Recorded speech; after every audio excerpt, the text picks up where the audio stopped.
Hello, everybody. Please accept my fervent good morning. एक बार फिर Athar sir आपकी सेवा में हाजिर हैं लेवल 2 का प्रोग्राम लेकर। लेवल 2 के प्रोग्राम की शुरुआत करने से पहले मैं सबसे पहले आप सबको एक बिग थैंक यू बोलना चाहता हूं। जिस तरह से आपने लेवल 1 के प्रोग्राम को सफल बनाया और अपनी लगन और अपनी मेहनत को दर्शाया, और रीलोडेड प्रोग्राम में जिन लोगों ने भी हिस्सा लिया, मैं उनको स्पेशल थैंक्स बोलना चाहता हूं, क्योंकि ये उनकी लगन और उनके जज्बे को जाहिर करता है। हम सब बचपन से सुनते आए हैं कि मेहनत कभी बेकार नहीं जाती और ज्ञान भी कभी बेकार नहीं जाता। इस बात को मैं हमेशा दोहराता हूं, क्योंकि ये कामयाब लोगों की कामयाबी का फार्मूला है। जितने भी लोग कामयाब होते हैं वो दो बातें जानते हैं कि मेहनत कभी बेकार नहीं जाती।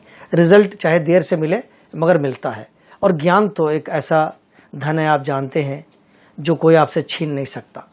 वो आपको और समृद्ध बनाता है और प्रॉस्पर करता है, आप बहुत प्रॉस्परस हो जाते हैं। चीन जो है एक मुल्क जहाँ पर एक रिमोट एरिया है, बहुत दूर का, सुनते हैं वहाँ की मिट्टी की तासीर होती है कि वहाँ पे बैम्बू का जो पेड़ वो लगाते हैं, तो जब उसका बीज बोते हैं तो मैंने सुना है किसी के मुंह से कि वो बहुत सालों तक अंकुरित नहीं होता है, वो अंदर ही अंदर फैलता रहता है, अपनी जड़ें फैलाता रहता है। और आप यूँ समझें कि सालों साल के बाद, कोई इंसान कहता है कि 70 साल के बाद, कोई 80, कोई 90, कोई 100 सालों के बाद वो जब अंकुरित होकर बाहर निकल कर आता है ज़मीन के बाहर, तो आपको शायद विश्वास नहीं होगा। मुझे भी अजीब सा लग रहा था, मगर जिन्होंने मुझे बताया वो खुद एक बड़े सफल व्यक्ति थे, इसलिए मैं ये बात आपके साथ शेयर कर रहा हूँ।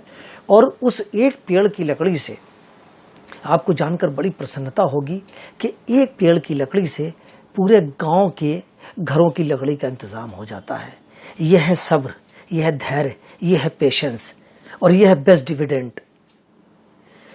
आप जो लगन दिखा रहे हैं अंग्रेज़ी भाषा सीखने के लिए, इसके लिए मैं आप सबको मुबारकबाद देना चाहता हूँ, क्योंकि उम्र के इस पड़ाव पे पहुंचकर ज़्यादातर लोगों को मैंने देखा है कि वो बड़े आइसोलेटेड हो जाते हैं, इम्यून्ड हो जाते हैं, और माफ़ी के साथ कुछ लोग तो कॉम्प्लेसेंट हो जाते हैं। वो सोचते हैं कि अब हमारी ज़िंदगी में सीखने सिखाने का वक्त ख़त्म हो गया है।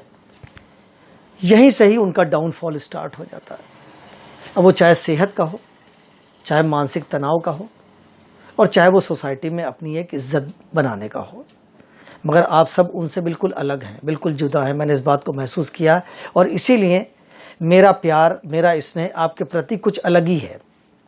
इसीलिए लेवल 2 का जो मैंने प्रोग्राम जब डिज़ाइन करने का तय किया, तो मैंने तनुज सर के साथ एक सिटिंग की, मैं उनके साथ बैठा, मैंने उनसे रिक्वेस्ट की कि मैं आपके एक्सपर्टीज़ और आपके अनुभव और आपकी जो भी कला कौशल है और जो ज्ञान है आपके पास, मैं उसे पहले आपके साथ शेयर करना चाहता हूं। तो जब ये प्रोग्राम मैंने उनके सामने रखा, तो उन्होंने भी मुझे शाबाशी दी, बहुत खुश हुए, और कह लगे कि यकीनन अथर सर, आपने वेस्टेज के जितने भी अचीवर्स हैं, जो अचीवर्स होने जा रहे हैं और जो कामयाबी की पायदान पर चढ़ते चले जा रहे हैं, बिल्कुल उन्हीं को ध्यान में रखकर आपने इसे बनाया है। तो आप सब बधाई के पात्र हैं, और आप सब ताकत देते हैं, इसीलिए हम लोग थोड़ा सा आपकी कुछ मदद कर पाते हैं। सेकंड लेवल जो है वो यकीनन बहुत ज़बरदस्त है, मगर सच्ची बात तो ये है कि जो लेवल 1 की बात है वो बिल्कुल अलग है। क्यों? क्योंकि वो आपकी बुनियाद है, वो आपकी नींव है, वो आपकी फाउंडेशन है। और अगर आपकी फाउंडेशन मजबूत है तो आप जितनी दूर तक चाहें चलते जा सकते हैं, और सफलता की मंजिल आपसे कभी दूर नहीं जा सकती है।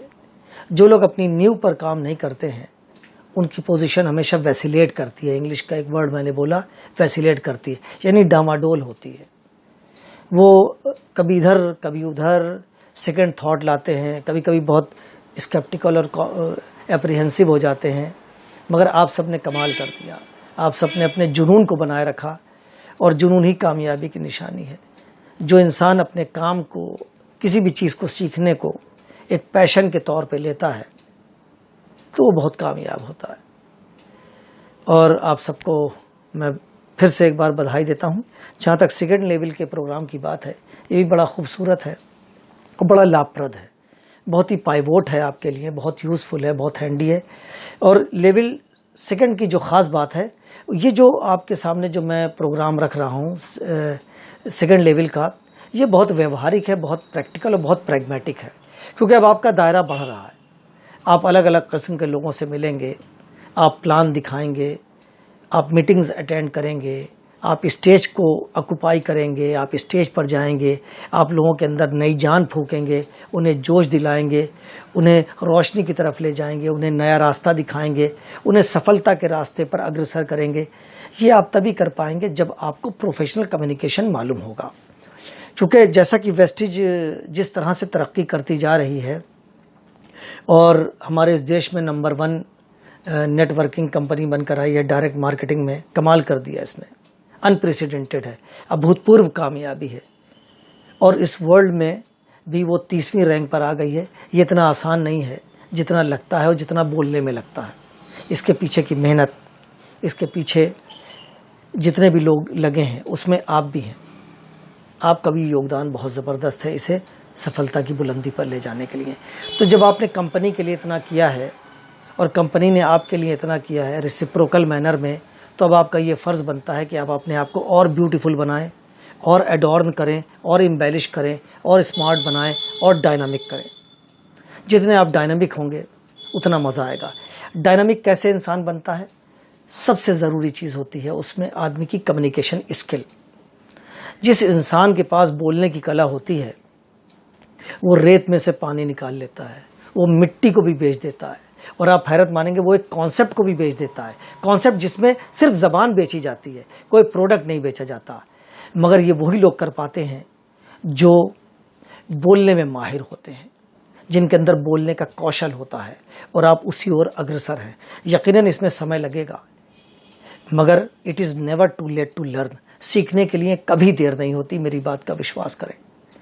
और आपके अंदर का जो जज्बा है, उसके लिए उम्र तो एक छोटी सी बात है, उम्र का उसमें कोई दखल नहीं है, कोई रुकावट नहीं, कोई बाधा नहीं है। सेकंड लेवल में जब आप हमारे इस सेशन को पूरा अटेंड करेंगे तो आपको पता चलेगा, रोज़ आपको ऐसी चीज़ें मिलेंगी जो आगे चलकर आपके लिए बहुत ही ज़रूरी होने जा रही हैं, बहुत उपयोगी हैं आपके लिए। मुझे लगता है कि एक प्रोफेशनल के तौर पर आपको हर कदम पर, हर लम्हा, हर क्षण, हर मोमेंट में उनकी ज़रूरत आपको महसूस होगी। और जब आपकी उस पर अभ्यास हो चुका होगा, आपकी प्रैक्टिस हो चुकी होगी, जब आप अपने परिवार वालों के साथ, अपने साथियों के साथ, अपने जूनियर के साथ, अपने टीम मेंबर्स के साथ जब उन पर आप अभ्यास करेंगे, निरंतर अभ्यास करेंगे, तो बिल्कुल आपको ऐसे तैयार हो जाएंगी जैसे आपको लगेगा ही नहीं कि ये आपको कभी पहले नहीं आती थी। जैसे आप आराम से सुविधा से हिंदी बोलते हैं, बिल्कुल इसी तरह से आप इंग्लिश बोलेंगे। आपका ज़्यादा वक्त ना लेते हुए मैं सेकंड लेवल के डे 1 के बारे में आपको बताना चाहूँगा कि इसमें मैंने 6 डायलॉग्स आपके लिए स्पेशल डिज़ाइन किए हैं। डायलॉग 1 की जो ख़ास बात है वो मैं स्टार्ट करना चाहता हूँ।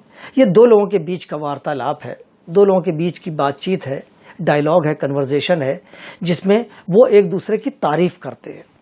मिसाल के तौर पे 2 लोग एक दावत में मिलते हैं, एक पार्टी में मिलते हैं, एक कॉन्फ्रेंस में मिलते हैं, चाहे वो वेस्टिज के हों या बाहर के हों, या आपसे कोई पहली बार मिले या वेस्टिज का कोई मेंबर आपसे मिले। तो जब लोग पहली बार एक दूसरे से मिलते हैं तो वो वाला डायलॉग नहीं है, बल्कि जब आप किसी से मिलते हैं, चाहे अनजान आदमी हो या जान पहचान का हो, तो जब ये तारीफ़ होती है एक दूसरे की, तो अमूमन हम सब के साथ बड़ी समस्या है। मैं आपको एक उदाहरण देता हूँ। जैसे कोई आपसे कहता है कि आप बहुत टैलेंटेड हैं, तो आपका अमूमन जवाब क्या होता है? बहुत बहुत धन्यवाद आपका। यहाँ कहकर हम रुक जाते हैं। सच्ची बात तो ये है कि ये हमारा जो जवाब है ये इनकॉन्क्लूसिव है और इनकोहेरेंट है, यानी ये हमारा अधूरा भी है और बेतुका आंसर भी है। सही मानों में ये है, इंग्लिश एक बड़ी ज़बरदस्त ज़बान है जो डेबोनियर लोग बोलते हैं, जो बहुत सोफिस्टिकेटेड लोग बोलते हैं, जो स्वेव और सेवी होते हैं, हाईली कल्चर्ड होते हैं, जो बहुत एम्बिशियस होते हैं, वो लोग इस ज़बान को बोलते हैं। तो इस ज़बान की सबसे बड़ी ख़ास बात क्या है, जो मैंने बहुत से लोगों को सिखाया जो कॉर्पोरेट सेक्टर में इसका इस्तेमाल करते हैं और मुझे बहुत दुआएं भी देते हैं, क्योंकि बेसिकली जब आपकी कोई तारीफ़ करता है तो ये आपका नैतिक कर्तव्य बनता है कि आप भी उसी अंदाज में उसकी तारीफ करें। जैसे मिसाल के तौर पे किसी ने आपसे कहा कि आप बहुत स्मार्ट हैं, तो आप सिर्फ इतना ना कहें कि बहुत बहुत धन्यवाद, बल्कि आप ये कह दें आप भी तो स्मार्ट हैं। सिर्फ इतना सा बोल देने से क्या होता है मालूम है आपको? चमत्कार हो जाता है। आप उसके दिल में जगह बना लेते हैं और वो ये जान जाता है कि ये एक बहुत ही सोफिस्टिकेटेड, बहुत सुसंस्कृत और बहुत कल्चर्ड फैमिली और सोसाइटी से बिलोंग करते हैं। हमारी सोसाइटी में बहुत बड़ी प्रॉब्लम है कि लोग सिर्फ थैंक यू वेरी मच कह के चुप हो जाते हैं। मैंने हज़ारों लोगों को ये बात बताई कि नहीं, आपका ये कर्तव्य बनता है, ये आपकी मैनिफेस्ट ड्यूटी है, ये आपकी ओबवियस ड्यूटी बनती है कि आप रिसिप्रोकल मैनर में उसको भी उसी तरीके से रिस्पॉन्ड करें जिस तरीके से उसने आपकी प्रशंसा या तारीफ़ की है। तो आज का हमारा जो पहला डायलॉग है वो प्रशंसा के ऊपर बेस्ड है। और आपको जानकर हैरत होगी कि आज का ये जो मेरा सेशन है इसमें मेरे साथ मेरे साथी भी हैं जो आपको नज़र नहीं आएंगे, सिर्फ उनकी आवाज़ आपको सुनाई देगी। मैं इसलिए उनको सामने नहीं लाना चाह रहा हूं कि आप यूँ समझें कि मैं आपके साथ प्रैक्टिस कर रहा हूं। उनकी आवाज़ जैसे आप सुनेंगे इसी तरह से आपको मेरे साथ प्रैक्टिस करनी होगी आगे चलकर। तो मैं इसका एक एग्जाम्पल इंग्लिश में आपको देना चाहता हूं।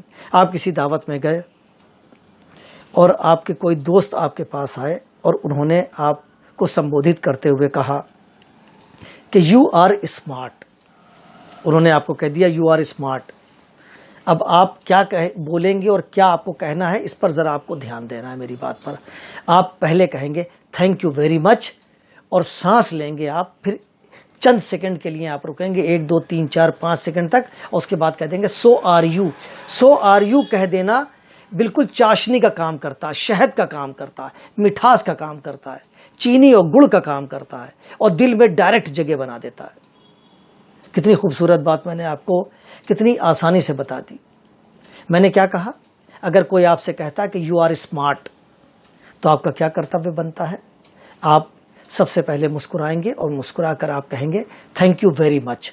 फिर ये बोलने के बाद आप 2 3 4 5 सेकंड तक सांस लेंगे, जो भी आप हल्का सा पॉज लेते हैं कंफर्ट जोन में जाने के लिए, और उसके बाद आप बहुत ही मीठे तरीके से, बहुत ही प्यारे तरीके से आप कहेंगे सो आर यू। जैसे ही आप सो आर यू कहेंगे, आप यकीन मानिए तहलका मच जाएगा।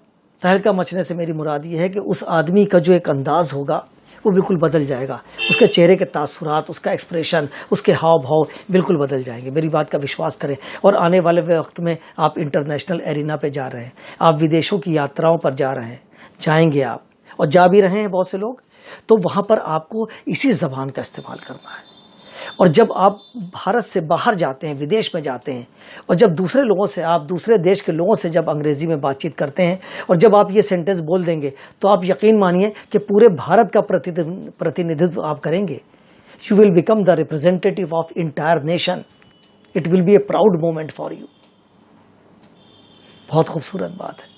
आप इसे अपने घर में इस्तेमाल करना शुरू कर दिए, अपने बच्चों के साथ, अपने बड़ों के साथ, माता पिता के साथ, भाई बहनों के साथ, दोस्तों के साथ, सहपाठियों के साथ, और ये जो आपका नेटवर्किंग की जो आप ग्रुप बना रहे हैं, टीम बना रहे हैं, इनके साथ रोज़मर्रा की ज़िंदगी में आप इस्तेमाल करें। अगर कोई नहीं करता तो आप करें। आप अपने जूनियर से कहिए, आपका जूनियर है, आप उसके दिल में जगह बनाना चाहते हैं, आप चाहते हैं कि वो ज़बरदस्त डायनामिक पर्सनैलिटी बनकर आए, आप इतना कह दें यू आर टैलेंटेड। इसमें वेरी की भी ज़रूरत नहीं है, सिर्फ आप इतना बोलें यू आर टैलेंटेड। और अगर वो ये कहते हैं थैंक यू वेरी मच, तो आप उन्हें बताएं कि बेटा आपने बहुत अच्छा बोला, मगर आप इस पर जोड़ सकते हैं सो आर यू। वो बच्चा ज़िंदगी भर आपको दुआएं देगा। और ये जो ज्ञान की यात्रा जो आपने स्टार्ट की है उसके साथ, वो दूसरों को बताएगा, वो दूसरों को बताएंगे, ऐसे ऐसे ऐसे ये अनंत काल तक चलेगा। क्या ज़बरदस्त चीज़ है साहब। तो मैं अपने साथी से गुजारिश करूंगा कि वो पहले आपको अपना हल्का सा परिचय हेलो बोलकर करें, और उसके बाद फिर हम स्टार्ट करते हैं। जी हेलो एवरीवन। देखिए उन्होंने आपको हेलो बोला है, अब वो मेरे साथ प्रैक्टिस करेंगे, फिर मैं आपके साथ प्रैक्टिस करूंगा। बिल्कुल आप इत्मीनान रखें। देखिए हम स्टार्ट करते हैं। जी यू आर स्मार्ट। देखिए उन्होंने मुझे कहा यू आर स्मार्ट। अब मेरा क्या कर्तव्य बनता है? मैं उन्हें कहूँगा थैंक यू वेरी मच। अब मैंने सांस लिया, so are you. You are talented. उन्होंने मुझे कहा यू आर टैलेंटेड। अब मैं उनसे कहूँगा thank you very much, so are you. You are candid. उन्होंने मुझे कहा यू आर कैंडिड, आप साफ दिल इंसान हैं। अब मैं उनका धन्यवाद करूंगा, थैंक यू वेरी मच, और उसके बाद मैं जोड़ दूंगा उनकी शान में so are you. You are honest. उन्होंने मुझे ईमानदार कह के पुकारा है। उन्होंने कहा कि अथर सर आप ईमानदार हैं, यू आर ऑनेस्ट। मेरा क्या कर्तव्य बनता है कि सिर्फ मात्र मैं ये बोल दूं थैंक यू वेरी मच? नहीं, बल्कि उसमें मैं क्या जोड़ूंगा, सो आर यू। यानी अगर मैं ईमानदार हूं, अगर आप मुझे ईमानदार करें तो आप भी तो ईमानदार हैं, ये था। यानी अगर हम इसका लबोलुआब निकालें, इसका कॉन्सिक्वेंस निकालें, तो बड़ा ज़बरदस्त निकल के आता है। क्या कॉन्क्लूजन निकलता है कि उन्होंने मेरी प्रशंसा में कोई अच्छी बात कही, मैंने धन्यवाद कहा और सो आर यू कह के कहा कि मैं ईमानदार हूं तो आप भी तो हैं, मैं साफ दिल हूं आप भी हैं, मैं स्मार्ट हूं तो आप भी स्मार्ट हैं, मैं कामयाब हूं तो आप भी कामयाब हैं, मैं मेहनती हूं तो आप भी मेहनती हैं। तो देखिए हमने पहले सेगमेंट को पूरा किया। और विदेशों में जहां जहां भी आप जाएंगे, लोग आपसे ये ज़रूर कहेंगे, अक्सर लोग आपसे कहेंगे कि यू आर टैलेंटेड। जब आपसे लोग कहेंगे यू आर टैलेंटेड, तो आप किसी भी मुल्क में हो, आप फ़ौरन कहेंगे thank you very much, so are you. So are you कहते ही वो इंसान आपका अपना बन जाएगा, सारी गैरियत ख़त्म हो जाएगी, अपनापन आ जाएगा, एक एमिकेबल रिलेशन डेवलप हो जाएगा और आपकी तस्वीर उसके सामने बहुत अच्छी बनेगी, बहुत अच्छी इमेज लेकर आप उसके सामने प्रस्तुत होंगे। चलिए 2-4 सेंटेंस मैं आपके साथ प्रैक्टिस करता हूँ, ज़रा सा बनाइए। यू आर सक्सेसफुल, मैंने बोला, अब आप मुझे जवाब देंगे अपने मन में या जैसे भी चाहें आप। मैंने बोला यू आर सक्सेसफुल, आप एक सफल व्यक्ति हैं। आप मुझे क्या जवाब देंगे? आप कहेंगे थैंक यू वेरी मच और फिर आप कह देंगे सो आर यू। आगे मैं और बोलता हूं, यू आर काइंड, जी हो गया होगा। You are nice, you are loving, you are caring, you are splendid, right. एक और सेंटेंस ले लेते हैं आखिरी, यू आर एक्टिव। आखिरी sentence, you are sweet tongued, आप मीठी जबान के मालिक हैं। कितना खूबसूरत सेंटेंस था। यू आर स्वीट टंग्ड, आपने मुझे जवाब दे दिया होगा और आपने ऐसे जवाब दिया होगा, जब मैंने बोला यू आर स्वीट टंग्ड तो आपने यकीनन कहा होगा thank you very much, so are you. मुबारक हो, हमने अपना पहला सेगमेंट पूरा कर लिया। और मैंने आपसे पहले ही कहा था कि लेवल 2 आपको ज़बरदस्त ऊंचाइयों पे ले जाएगा। कम्युनिकेशन की जो टेक्निक है, जो कला है, जो ब्यूरोक्रेट्स बोलते हैं, जो टॉप क्लास के लोग इंग्लिश बोलते हैं, वो अंग्रेजी में आपको सिखा रहा हूँ और बहुत आसान तरीके से। और आप देखिए बगैर ब्लैक बोर्ड के, बगैर किसी मदद के। क्यों? क्योंकि सीखने और सिखाने का यही एक बेस्ट तरीका होता है। अगर सीखने वाला जोशीला है और उसके अंदर जज्बा है, जुनून है, लगन है, तो सिखाने वाले के लिए सारी चीज़ें बहुत आसान हो जाती हैं। हर चीज़ के लिए बहुत धन्यवाद। मुबारक, हमारा पहले सेगमेंट पूरा हो गया और आपको पेन कॉपी की कोई ज़रूरत नहीं है, इसलिए कि ये सारी एक्सरसाइज आपको नेक्स्ट डे ही मिल जाएगी।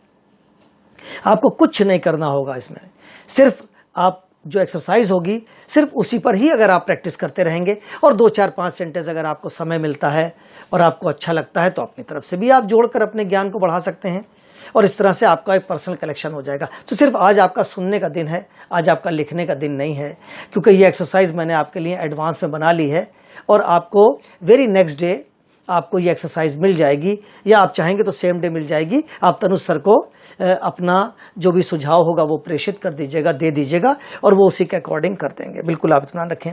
जी, अब हम दूसरी सेगमेंट पर आते हैं। ये जो हमारा दूसरा सेगमेंट है, इसके साथ अक्सर एक बड़ी परेशानी मैंने ये देखी है कि बड़े पढ़े लिखे लोगों को मैंने देखा है, बहुत सफल बड़े कामयाब लोगों को मैंने देखा है कि वो छोटी छोटी स्पीकिंग में गलतियाँ करते हैं और हंसी का पात्र बन जाते हैं। मैं एग्जाम्पल देता हूँ। अगर वो किसी से निवेदन करते हैं, किसी चीज़ की अनुमति मांगते हैं, गुजारिश करते हैं, प्रार्थना करते हैं, रिक्वेस्ट करते हैं, तो भी वहाँ पर वो कैन लगा देते हैं और कैन बोलते ही जो अंग्रेज़ी जानता है उसके चेहरे पे एक मुस्कुराहट आ जाती है इस बात की कि आपको सही अंग्रेज़ी नहीं आती। याद रखिए, हमारा जो दूसरा सेगमेंट है वो विनती के ऊपर है। हम किसी से विनती करेंगे, किसी चीज़ की रिक्वेस्ट करेंगे, तो उसमें हमें क्या करना है, इस बात का ध्यान रखना है कि जब भी किसी से विनय अनुनय विनय किया जाता है, रिक्वेस्ट की जाती है, निवेदन किया जाता है, गुजारिश की जाती है, तो वहाँ पर कभी भी कैन का इस्तेमाल ना करके मे का इस्तेमाल किया जाता है। जब आप कैन का इस्तेमाल करते हैं तो वो बहुत गलत इंप्रेशन डालता है, और जब आप मे का इस्तेमाल करते हैं तो आप बिल्कुल सही अपना इंप्रेशन उसके ऊपर डालते हैं। मैं आपको एक आध उदाहरण देता हूं ताकि आप कंफर्ट जोन में चले जाएंगे। मिसाल के तौर पर आपने छोटे छोटे बच्चों को देखा होगा, जब वो क्लासरूम के अंदर आना चाहते हैं तो अपनी टीचर से वो कहते हैं, क्या कहते हैं, कैन आई कम इन? कभी नहीं, वो हमेशा कहते हैं मे आई कम इन। और हम लोग बड़े होने के बावजूद भी हम लोग कह देते हैं कैन आई कम इन। ये गलत है। तो जब भी किसी से निवेदन किया जाता है किसी भी बात का, तो उसमें कभी भी कैन का इस्तेमाल नहीं किया जाता, बल्कि मे का इस्तेमाल किया जाता है। और जब मे का इस्तेमाल किया जाता है तो दो जवाब इसके होते हैं। जैसे किसी ने कहा कि क्या मैं अंदर आ सकता हूँ, तो जो अंदर आदमी बैठा है वो दो ही तो जवाब देगा, या तो हाँ में जवाब देंगे या तो नहीं में देंगे। अगर हाँ में जवाब देंगे तो कहेंगे yes you may please, yes you may please. ये मैं उन लोगों की अंग्रेजी बता रहा हूँ जो बहुत सफल लोग हैं, बहुत कामयाब हैं, और रोज़ वो घंटों इस तरह की अंग्रेजी का इस्तेमाल करते हैं और बड़ी बड़ी कंपनियों को, बड़ी बड़ी ऑर्गेनाइजेशंस का वो प्रतिनिधित्व करते हैं। वो वाली अंग्रेजी मैं सिखा रहा हूँ आपको, जो आगे चलकर आपके बहुत काम आने वाली है। आप अपने बच्चों को सिखा सकते हैं, बहुत से लोगों की आप मदद कर सकते हैं अंग्रेजी सीख कर। तो अगर किसी ने कहा कि मे आई कम इन, और अंदर बैठे हुए आदमी ने अगर उसे इजाज़त दे दी, आज्ञा दे दी कि आप आ सकते हैं, तो कहेगा यस यू मे प्लीज़। और अगर वो व्यस्त है, या वो खाना खा रहे हैं, किसी काम में हैं, या टीवी देख रहे हैं, या कोई फाइल देख रहे हैं, या प्लान दिखा रहे हैं, या कोई और काम कर रहे हैं, तो कह देंगे no you may not, no you may not. तो मैं अपने सहयोगी से रिक्वेस्ट करूँगा कि वो व्यक्ति नंबर 1 बनकर एक सेंटेंस को 2 बार बोलेंगे। एक बार बोलेंगे तो मैं हाँ में जवाब दूंगा, उसी सेंटेंस को जब वो रिपीट करेंगे तो मैं नहीं में जवाब दूंगा। आप सबको पेन कापी की ज़रूरत नहीं, सिर्फ आपको सुनना है, उसके बाद मैं आपके साथ अभ्यास करूंगा। बिल्कुल घबराने की ज़रूरत नहीं है।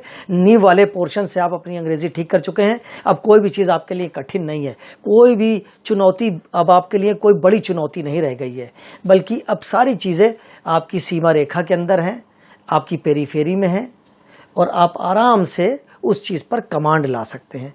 तो मैं ज़रा सा आपका अटेंशन चाहूँगा। मैं अपने सहयोगी से रिक्वेस्ट करता हूँ कि वो शुरू करें। जी प्लीज़। मे आई कम इन? मेरे साथी ने कहा मे आई कम इन। अब मैं कमरे के अंदर हूँ, मैं उन्हें पहला जवाब दूंगा यस यू मे प्लीज़। अब वो फिर से उसे रिपीट करेंगे सेंटेंस को, मे आई कम इन?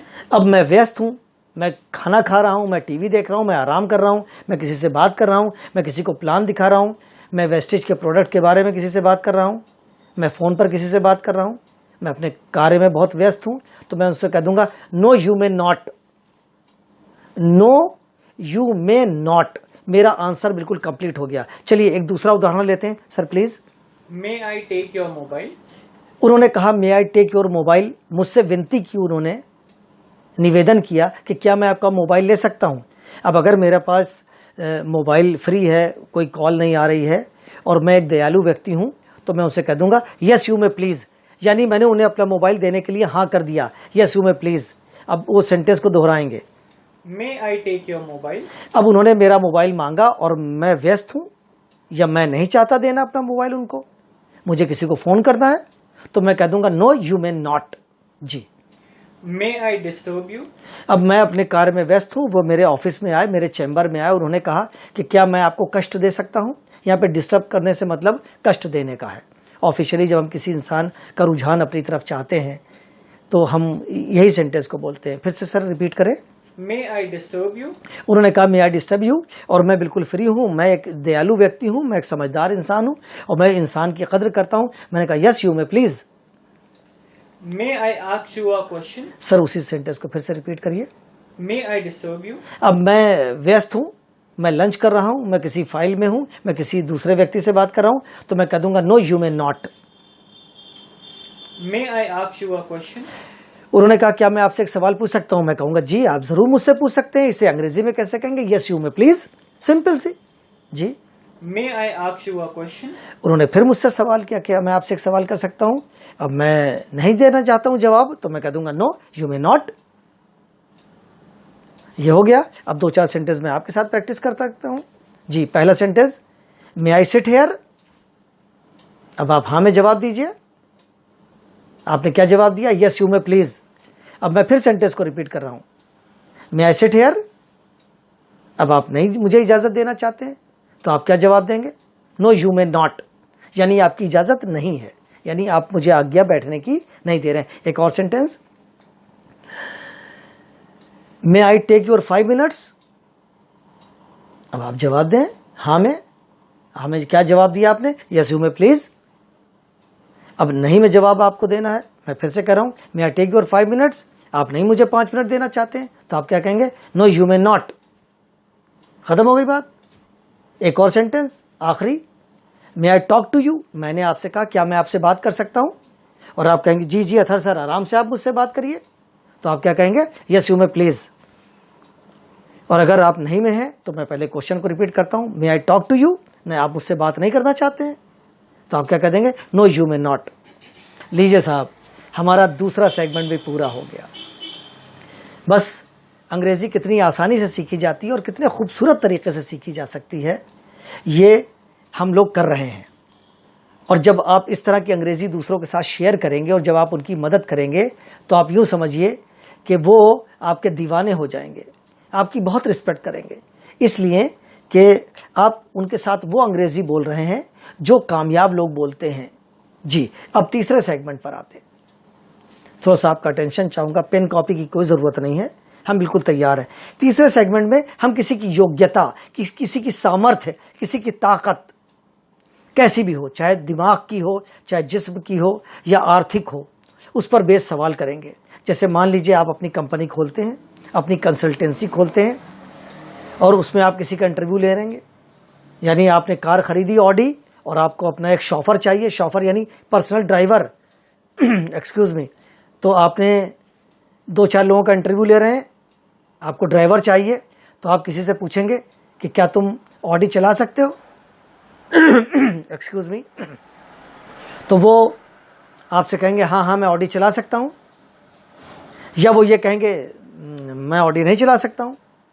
मगर जो प्रोफेशनल्स होते हैं, जो ब्यूरोक्रेट्स होते हैं, जो बड़ी बड़ी कंपनियों में काम करते हैं, जो अचीवर्स होते हैं, जो टॉप क्लास के लोग होते हैं, जो टॉप ब्रास होते हैं, जो मैग्नेट होते हैं, जो कामयाब लोग होते हैं आप जैसे, उनकी अंग्रेज़ी आम लोगों से थोड़ी सी अंग्रेज़ी अलग होती है। यही कामयाबी का एक क्राइटेरिया है।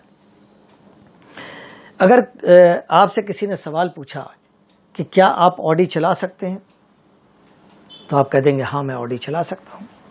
अगर आप ऑडी नहीं चला सकते, तो आप क्या कहेंगे? मुझे खेद है, सबसे पहले कहा जाता है मुझे खेद है कि मैं ऑडी नहीं चला सकता हूँ। मेरी बात को गौर किया आपने? एक और, किसी ने कहा कि क्या आप 10,000 रुपयों का इंतज़ाम कर सकते हैं? आपने कहा बड़े आराम से मैं कर सकता हूँ, हाँ में जवाब हो गया। मैं पहले हिंदी में सिखा रहा हूँ आपको। और अगर आप पैसों का इंतज़ाम नहीं कर सकते, तो आप सॉरी नहीं बोलेंगे। सॉरी वहाँ पर होता जहाँ पर गलती होती है।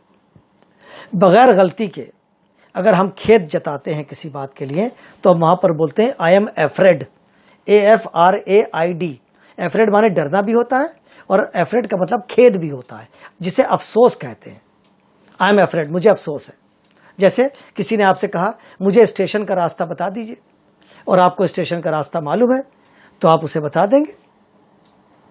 और अगर आपको स्टेशन का रास्ता नहीं मालूम, तो आप क्या बोल देंगे? सॉरी नहीं, सॉरी नहीं, वहाँ पर आपकी गलती नहीं थी, आपने कोई अपराध थोड़ी किया। तो आप वहाँ पर बोलेंगे आई एम एफ्रेड। किसी ने आपसे कहा कि मुझे 2,000 रुपये के टूटे रुपए दे दीजिए, 2,000 रुपये के टूटे, और आपके पास नहीं है। अगर हैं तो बहुत अच्छी बात है, नहीं है तो आप बोलेंगे सॉरी मेरे पास 2,000 के टूटे नहीं है। गलत, ये गलत इंग्लिश है, बिल्कुल साफ साफ मैं आपसे कहता हूँ ये गलत इंग्लिश है। वहाँ पर आपको कहा जाता है आई एम एफ्रेड। आपको इंटरव्यू देने के लिए गए, आपसे कोई सवाल पूछा गया और आपको सवाल का जवाब नहीं आता है, तो आप कह देंगे सॉरी मुझे जवाब नहीं आता। बहुत गलत आंसर होगा सॉरी। सॉरी तो वहाँ पर होता है जब हमसे कोई अपराध हो जाए, कोई गलती हो जाए। जब भी खेद व्यक्त किया जाता है किसी बात के लिए, तो वहाँ पर कहते हैं आई एम एफ्रेड। मैं अपने साथी से गुजारिश करूँगा कि वो एक सेंटेंस को 2 बार बोलेंगे। पहले बोलेंगे तो मैं हाँ में जवाब दूंगा आपको, फिर वो सेंटेंस को रिपीट करेंगे तो मैं नहीं में जवाब दूंगा, और दोनों आंसर आपको बहुत ध्यान से सुनना है क्योंकि 2-3 सेंटेंस फिर मैं आपके साथ प्रैक्टिस करूंगा। जी। Can you drive car? Yes I can. Can you drive car? No I am afraid I can't. Can you show the plan? अगर हम शो कर सकते हैं तो yes I can. Can you show the plan? No I am afraid I can't. Can you arrange 1000 rupees? Yes I can. Can you arrange 1000 rupees? I am afraid I can't. Can you speak English? Yes I can. Can you speak English? I am afraid I can't. देखा आपने, professionals का ये तरीका होता है। मैं 2-3 चीज़ें और आपके सामने एग्जाम्पल रखूँगा। बहुत इजी था और मुझे लगता है सुनकर ही आपको याद हो गया होगा, और जब आप इस लेक्चर को रिपीट करेंगे और थोड़ा सा जब मेरी दी हुई एक्सरसाइज पर आप अभ्यास करेंगे तो ये बिल्कुल आप आराम से आपको याद हो जाएगा। आप इसे अपनी आत्मा में आत्मसात भी कर सकते हैं। जी, मैं एक आध सेंटेंस बोलता हूँ। Can you drive Audi? अब आपने जवाब दिया यस आई कैन। फिर मैं सवाल कर रहा हूँ, कैन यू ड्राइव ऑडी? अगर आप नहीं चला सकते तो सॉरी नहीं बोलेंगे आप बोलेंगे आई एम अफ्रेड आई कांट। ये एक मुकम्मल जवाब हुआ। Can you solve this question? अगर कर सकते हैं तो आप कहेंगे यस आई कैन। मैं फिर क्वेश्चन रिपीट कर रहा हूँ, can you solve this question? अगर आप इस क्वेश्चन को सॉल्व नहीं कर सकते तो सॉरी की गुंजाइश नहीं है, इसमें कहीं कोई गलती नहीं है। आप ये कहेंगे आई एम अफ्रेड, सांस लिया आपने, और फिर आप कह देंगे आई कांट। मुबारक हो, हमारा तीसरा सेगमेंट भी पूरा हो गया। अब हम आते हैं चौथे सेगमेंट पे। चौथा सेगमेंट हमारा बहुत इजी है। ये हम अपने मित्रों के साथ, अपनी उम्र के जो लोग होते हैं उनके साथ, या जिनसे हमारा बहुत करीबी रिश्ता होता है, आप वाला नहीं बल्कि तुम वाला जो रिश्ता होता है, वहाँ पर हम इसका इस्तेमाल करते हैं। ये सबसे आसान सेगमेंट में, इसमें हम लोगों को ज़्यादा समय नहीं लगेगा। आपके मित्र ने पूछा कि क्या तुम चाय पियोगे? माफ़ कीजिएगा, मैं तुम बोल रहा हूँ क्योंकि मैंने आपको पहले ही बताया कि ये दोस्तों के बीच का है। क्या तुम चाय पियोगे? हाँ हाँ मैं चाय पीऊँगा। क्या तुम चाय पियोगे? नहीं नहीं नहीं नहीं, मैं चाय नहीं पीऊँगा। आप ऐसे ही तो हिंदी में बोलते हैं, बस जब इंग्लिश में बोलते हैं तो थोड़ा सा चेंज हो जाता है। कैसे? आपके मित्र ने पूछा विल यू टेक टी? आपने कहा yes I will. Yes I will का मतलब है हाँ हाँ मैं चाय पीऊँगा। आपके मित्र ने पूछा आपसे विल यू टेक टी, और आपको चाय नहीं पीनी, तो आप बिल्कुल साफ साफ, वहाँ पे फॉर्मेलिटी आप नहीं करते हैं क्योंकि मित्रता है आपकी। आप सीधे सीधे कहते हैं नो आई वॉन्ट। पूरा मुंह नहीं खोलना है, वॉन्ट नहीं बोलना है, वॉन्ट। मेरी बात को गौर करिएगा, देखिएगा, वॉन्ट मैंने नहीं बोला है, वॉन्ट मैंने बोला है। जी, मैं अपने साथी से रिक्वेस्ट करूँगा कि वो कुछ बोलें ताकि मैं उसका जवाब दूँ। जी। Will you take tea? देखिए, ये मेरे मित्र हैं, इन्होंने मुझसे पूछा will you take tea? Yes I will. Will you take tea? No I won't. Will you eat dosa? इन्होंने पूछा कि तुम डोसा खाओगे? Yes I will. हाँ मैं खाऊंगा। Will you eat dosa? नहीं नहीं मैं डोसा नहीं खाऊंगा। No I won't. Will you go to office? Yes I will. Will you go to office? No I won't. Will you show the plan? Yes I will. Will you show the plan? No I won't. No I won't. ये हो गया। एक आध sentence मैं आपके साथ practice करता हूं। जी। Will you go to movie? जवाब दीजिए। आपने दे दिया होगा यस आई विल। अब मैं आपसे फिर पूछ रहा हूं will you go to movie? अब आपको नहीं जाना तो आप सीधे सीधे क्या कह देंगे? No I won't. क्योंकि मैं आपका मित्र हूं इसलिए आपने कोई फॉर्मेलिटी नहीं की, स्ट्रेट आपने जवाब मुझे दे दिया। एक और, will you take non veg? आपको अगर नॉन वेज खाना तो आप कहेंगे yes I will. Will you take non veg? आपने कहा नहीं, सीधे सीधे no I want. Right. Will you stay there? मैंने आपसे सवाल पूछा विल यू स्टे देयर, क्या आप वहां ठहरेंगे? अगर आपको वहां ठहरना है तो आप कह देंगे यस आई विल, और अगर आपको वहां नहीं ठहरना तो आप कह देंगे नो आई वॉन्ट। लीजिए, मुबारक हो, चौथा सेगमेंट भी पूरा हो गया। अब आते हैं हम पांचवें सेगमेंट पे। जो पांचवा हमारा सेगमेंट है वो बहुत ज़बरदस्त है। बहुत ज़बरदस्त इन द सेंस कि ये आप जब लोगों से पहली बार मिलेंगे, फॉर्मल तरीके से मिलेंगे, अलग अलग कल्चर के लोगों से मिलेंगे, अलग अलग मुल्कों के लोगों से मिलेंगे, तो वहाँ पर फॉर्मेलिटी ज़्यादा होगी। ये इंटरनेशनल फ़्लाइट्स में आपको ये सेंटेंस काम आएगा, एब्रॉड में काम आएगा, कॉन्फ्रेंस में काम आएगा, 5 स्टार होटल्स में काम आएगा, और बड़े बड़े जो लोगों से आप मिलेंगे तो वहाँ पर ये आपके काम आएगा। जी, स्टार्ट करते हैं। तो मैं बताता हूँ कि ये कैसे होगा। मिसाल के तौर पे आप इंटरनेशनल फ़्लाइट में हैं, मान लीजिए आप जा रहे हैं कनाडा, टोरंटो जा रहे हैं आप, और वहाँ पर एयर होस्टेस आई और उसने कहा would you like to take coffee. अब वो आपकी मित्र नहीं है, ये फॉर्मल है। कुछ घंटों की फ़्लाइट के बाद आप उतर जाएंगे, पता नहीं दोबारा ज़िंदगी में मिले या ना मिले, तो अपने एक इम्प्रेशन छोड़ना पड़ता है। ये फॉर्मल रिश्ता है आपका उसका, इनफॉर्मल नहीं है, मित्रों वाला नहीं है, ये फॉर्मल है। तो यहाँ पर आप कह देंगे yes I would like to, yes I would like to. और अगर उन्होंने फिर आपसे पूछा would you like to take coffee, और आपको कॉफ़ी नहीं पीनी है, तब आप मेरे जवाब को ध्यान से सुनिए। No thank you very much, so nice of you. 5 star hotel में भी ये काम आएगा, इंटरनेशनल फ़्लाइट में भी काम आएगा, एब्रॉड में भी काम आएगा, मीटिंग्स में भी काम आएगा, कॉन्फ्रेंस में भी काम आएगा। बड़े बड़े जो संपचस फीस्ट होंगी, जो बैंक्वेट्स होंगे, वहाँ पर ये आपके काम आएगा। मैं अपने साथी से रिक्वेस्ट करूँगा कि वो आपके सामने इस सेगमेंट को रखें। Would you like to take tea? इन्होंने मुझसे पूछा would you like to take tea, क्या आप चाय पीना पसंद करेंगे? Yes I would like to. Would you like to take tea? No thank you very much, so nice of you. Would you like to take lunch? Yes I would like to. Would you like to take lunch? No thank you very much, so nice of you. Would you like to take a rest? Yes I would like to. Would you like to take a rest? No thank you very much, so nice of you. Would you like to watch TV? Yes I would like to. Would you like to watch TV? No thank you very much, so nice of you. ये था formal तरीका। 2-3 sentence में आपकी नज़र करना चाहता हूँ, बहुत आसान है, अब आपकी समझ में भी आ गया होगा। Would you like to eat dosa, अगर आपको खाना है तो आप कैसे कहेंगे? Yes I would like to. ये मित्रों के बीच में बात नहीं हो रही है, ये 2 इंसानों के बीच में बात हो रही है और फॉर्मल तरीके से हो रही है। फिर मैंने सवाल किया would you like to eat dosa, आपने जवाब दिया होगा no thank you very much, so nice of you. एक और सेंटेंस में पूछता हूँ would you like to sit here, क्या आप यहाँ बैठना पसंद करेंगे? जी, आपने कहा yes I would like to, यहाँ बैठना पसंद करूंगा। फिर मैं क्वेश्चन को रिपीट करता हूँ would you like to sit here, अगर आप नहीं बैठना पसंद करेंगे तो आप क्या कहेंगे? No thank you very much, so nice of you.